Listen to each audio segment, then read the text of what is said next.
I'm Liam Ferguson, and this is my first benchmark assignment. First, I'd like to start off by talking about a covenant.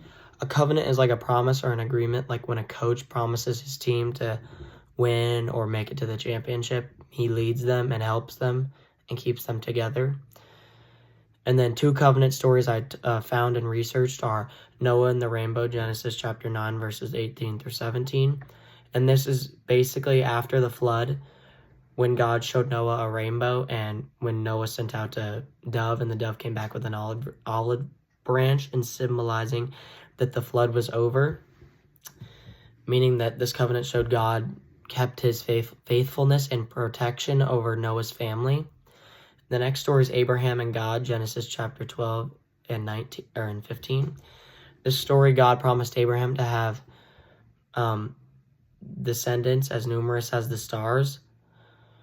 And this is a covenant-based relationship on trust. Abraham trusted God, and God promised to guide him and his family and bless them.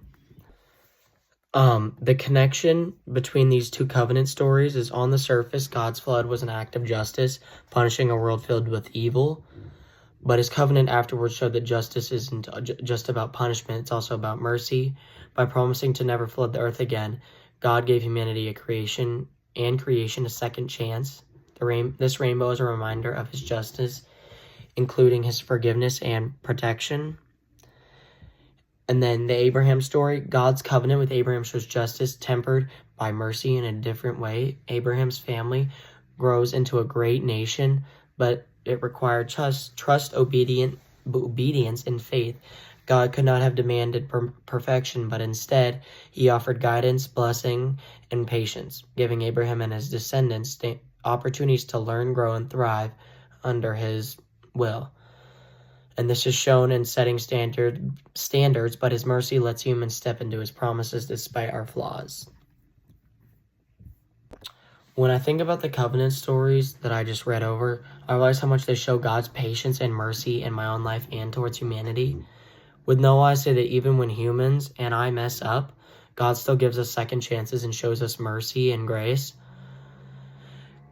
His justice doesn't mean he just abandons us. He wants us to learn and grow from our mistakes. But with Abraham, I see that trusting God can be hard, especially when the promises feel far away. And this can be an example just having like a rough time at school or anything throughout your day. But God gives us guidance and his blessings even when we're unsure or if we're imperfect.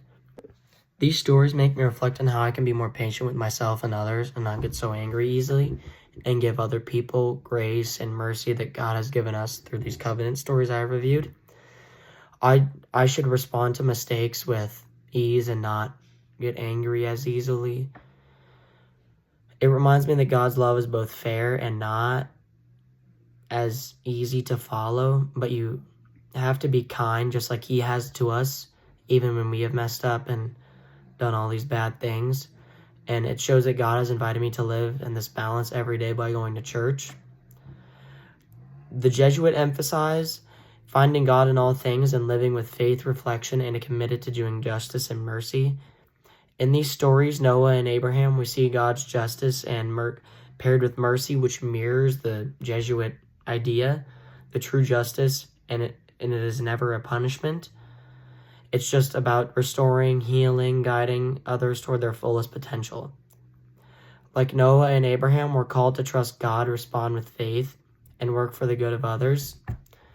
Even when it is hard or requires patience and persistence, Jesuits spiritually encourage us to see God's mercy in everyday life and to extend the same mercy to everybody else, and show justice and compassion are deeply connected to each other.